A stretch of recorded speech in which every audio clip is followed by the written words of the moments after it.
Bismillahirrahmanirrahim. Assalamualaikum warahmatullahi wabarakatuh. Tabipun. Terima kasih adik-adik. Pada pagi hari ini kita akan memulai perkuliahan mengenai ekologi pertanian. Ekologi pertanian merupakan ilmu yang mempelajari tentang hubungan timbal balik antara makhluk hidup dan lingkungan yang ada di habitat tersebut. Sebelum kita melanjutkan ke perkuliahan ekologi pertanian, maka adik-adik terlebih dahulu harus mengetahui dan juga harus memahami apa-apa saja yang akan kita pelajari pada mata kuliah ekologi pertanian. Oleh karena itu, pada pertemuan pertama kita kali ini, Ibu akan menyampaikan kontrak perkuliahan ekologi pertanian. Silakan kita simak bersama-sama kontrak kuliahnya. Selamat pagi dan salam sejahtera untuk kita semua. Bertemu lagi kita di jurusan agroteknologi pada mata kuliah ekologi pertanian. Ekologi pertanian merupakan mata kuliah wajib yang harus diambil oleh adik-adik mahasiswa agroteknologi pada semester 2. Adapun KOPAL atau kode pelajaran mata kuliah ini adalah 620101. Selanjutnya adik-adik, sebelum kita melanjut ke perkuliahan, yang pertama-tama harus kita lakukan adalah membuat kontrak. Kontrak itu merupakan persetujuan antara tim dosen dengan adik-adik mahasiswa apa yang harus kita lakukan pada mata kuliah ekologi pertanian pada semester genap tahun 2020-2021. Identitas mata kuliah ini adalah mata kuliah dengan judul ekologi pertanian dengan kode mata kuliah AGT 620101 dengan SKS 220, artinya tidak ada praktikum pada mata kuliah ini. Sedangkan dosen pengampunya adalah saya sendiri, Profesor Sri Yusnaini, dilanjutkan dengan nanti Profesor Rosma Hasibuan, dan kemudian Bapak Dr. Rosdi Efizal MP, dan juga Bapak Insinyur Heri Susanto MSI.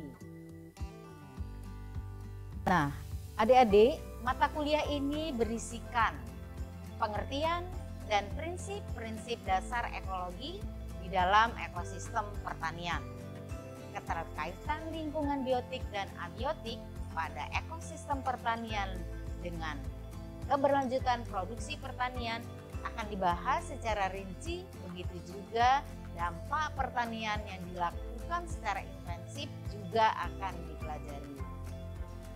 Selanjutnya, setelah mengikuti mata kuliah ini, apa yang akan adik dapatkan?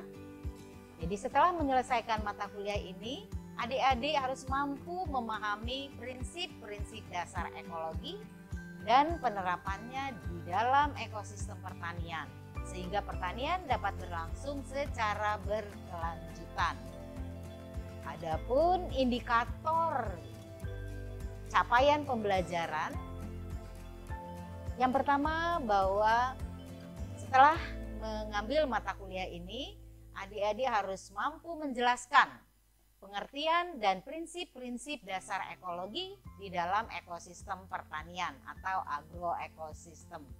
Selanjutnya yang kedua, adik-adik harus mampu menjelaskan faktor-faktor yang mempengaruhi pertumbuhan dan produksi tanaman, baik faktor biotik maupun faktor abiotik. Selanjutnya yang ketiga, yaitu adik-adik juga harus mampu menjelaskan organisme-organisme apa saja yang mengganggu produksi tanaman. Selanjutnya, adik juga harus mampu melakukan teknik pengendalian hama tanaman. Nah, selanjutnya di dalam ekosistem pertanian, adik-adik juga harus mampu menjelaskan sistem budidaya pertanian, kemudian juga harus mampu menjelaskan mengenai pengendalian gulma di dalam ekosistem pertanian, kemudian juga harus mampu bagaimana mengelola pertanaman di dalam ekosistem pertanian, serta yang tidak kalah pentingnya, indikator pembelajaran yang terakhir itu adalah adik-adik mampu merangkum semua materi-materi yang sudah disampaikan dan menjelaskan penerapan prinsip ekosistem dalam pengelolaan ekosistem pertanian berkelanjutan.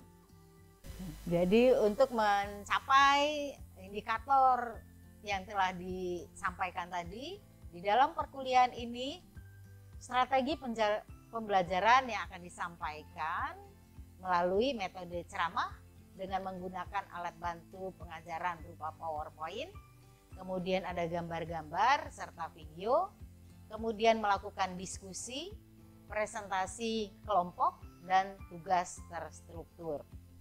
Selanjutnya yang kedua yang perlu diingat untuk menambah kemampuan berbahasa Inggris adik-adik, maka pelaksanaan perkuliahan dilaksanakan menggunakan program immersion, di mana sebagian materi perkuliahan berupa PowerPoint dan tugas diberikan dalam bentuk bahasa Inggris, namun penyampaian perkuliahan dan evaluasi atau ujian tetap menggunakan bahasa Indonesia.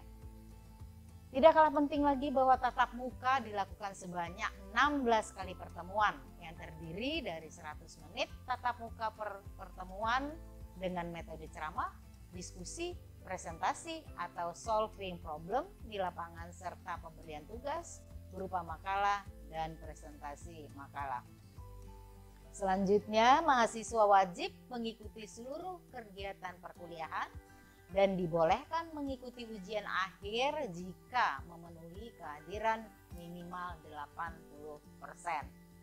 Selanjutnya, apakah adik berhasil atau tidak di dalam mata kuliah ekologi pertanian? Kita punya evaluasi proses pembelajaran yang dinyatakan dengan huruf yang mencakup semua nilai mahasiswa di akhir perkuliahan. Tadi sudah disampaikan bahwa adik-adik wajib melakukan atau mengerjakan tugas yang terdiri dari satu tugas kelompok berupa pembuatan makalah dengan topik-topik yang telah ditentukan dan mendiskusikan serta mempresentasikannya. Dua, bahwa tugas itu harus diketik dengan MS Word dengan Times New Roman 12, spasi 1,5, dan presentasi menggunakan PowerPoint. Tugas yang ketiga yaitu problem solving berupa pengamatan langsung dan pembuatan video komponen ekosistem di lapangan yang dilakukan secara mandiri. Kemudian untuk menambah wawasan pengetahuan, adik-adik dipersilakan membuka atau membaca bacaan-bacaan materi baik berupa buku, di antara buku Ekologi Pertanian yang dikarang oleh Sri Yusnai dan Rusdi Efizal di tahun 2017, kemudian buku Agroekologi Carol Vandermeer dan Rosset tahun 1990, serta yang tidak kalah pentingnya adalah bacaan yang berasal dari berbagai sumber primer, yaitu berupa jurnal penelitian. Adapun kriteria penilaian itu terdiri dari tugas terstruktur, makalah, presentasi, baik presentasi 1, 2, 3 itu dengan nilai persen 30%, kemudian ujian tidak terjadwal atau pop quiz 10%, kemudian ada kuis, UTS, dan UAS masing-masing 20% sehingga 60%, sehingga seluruh nilai itu adalah 100%. Kemudian nilai-nilai tersebut akan dikonversi menjadi huruf mutu, di mana kisaran-kisaran nilai huruf mutu tersebut sesuai dengan acuan penilaian di Universitas Lampung.